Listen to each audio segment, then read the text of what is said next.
An inside look now at the Gaza Strip, where a fragile ceasefire seems to be holding between Israel and Hamas after the worst escalation of violence since the 2014 war. Here in the studio is Palestinian affairs expert Lieutenant Colonel Alon Eviatar. Alon, let me ask you, what are Hamas's interests now when it comes to a ceasefire? Is it really interested and genuinely committed to stopping hostilities with Israel? And what's that going to cost the Israeli side? This is the main important question, I think. Hamas has a long and huge interest. While we are speaking about stability, and which called tahadiya or hudna in Arabic, I think that Hamas is looking on the long process, for the long run. They don't look what's going on tomorrow and what will be after the next holiday, if you want, next week. I think Hamas has a wide perspective, wide perspective. Generally, while I'm looking about the general aim or goal, Hamas want to achieve long or wide stability in Gaza Strip, to improve by far the civil infrastructure in Gaza Strip, and the next stage, if you want, is to control the West Bank. Of course, but if it wants to improve the civilian situation inside the Gaza Strip and wants Israel to lift that blockade and all the restrictions, as far as Israel's concerned, that comes at a heavy price. Why would Hamas not accept that price of demilitarizing and stopping to pose a military threat to Israel? I think there is a big gap.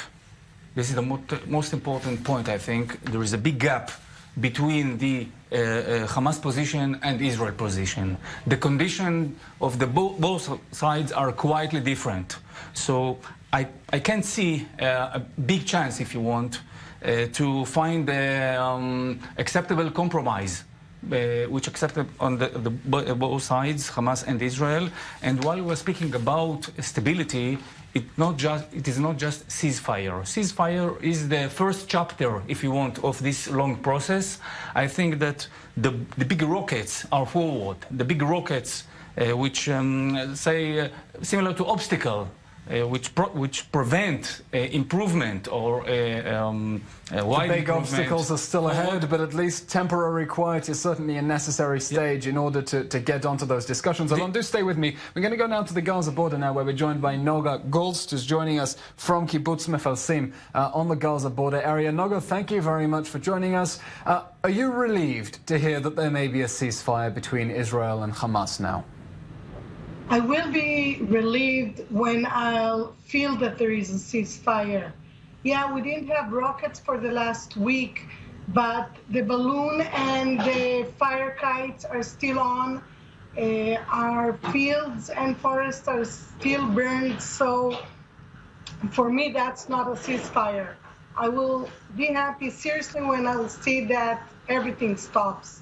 So what sort of action do you expect the Israeli government to take now? Perhaps instead of reaching a deal with Hamas, if indeed those flaming balloons are carrying on and gobbling up farmland around the Gaza border area?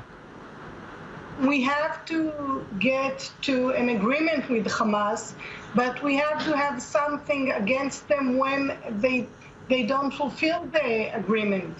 If they say there is ceasefire, but they continue sending balloons and kites, sorry, that's not a real ceasefire for me. And so as a result, Israel should respond with military force now, or should it perhaps wait to see at least the rockets have stopped before assessing its next steps? I think the rockets that this summer that we have, every few weeks, 24 hours of rockets, for us and for the business owners in the area, it's worse than a whole month of rockets, because you can't have normal business life, you can't have normal life. Can you describe to me then what happens then when there is a rocket siren? What does life look like during a rocket emergency in your area? We cease to work. We cannot go to work because it's dangerous on the roads.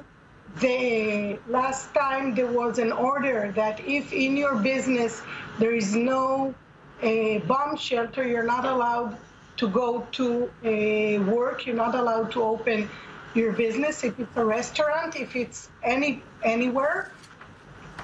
So people are just losing money.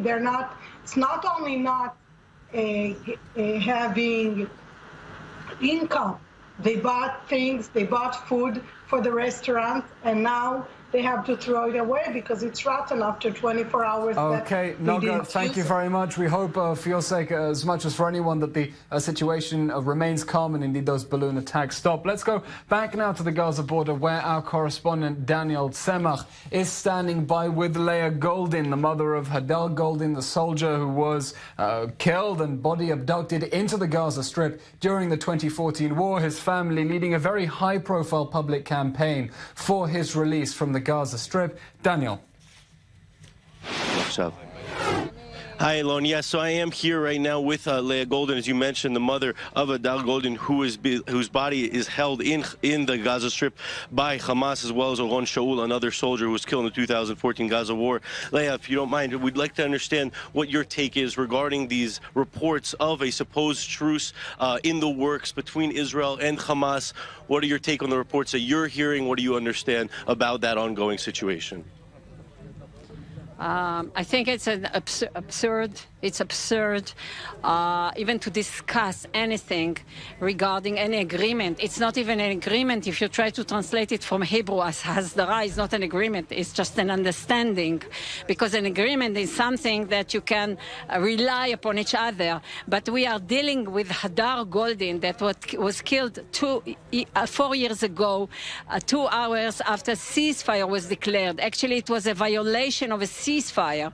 And we are standing here as it's still, the Hamas and the PA are in a standing violation of that ceasefire with regard to Hadar case. So how in heaven can anyone get to any understanding before you correct the evil, before you rectify this standing violation to get as a credibility check to the next one?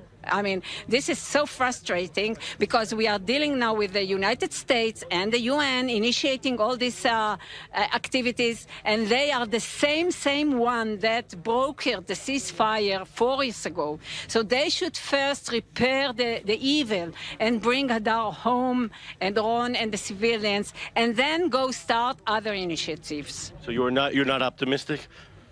I'm optimistic. We are fighting for that because I believe in the international humanitarian law that we already approved with the help of with every country, and this should be applied to right now and here. Thank you very much, Leah Goldin. Alon, back to you in the studio. Thank you, Leah. Okay, Daniel.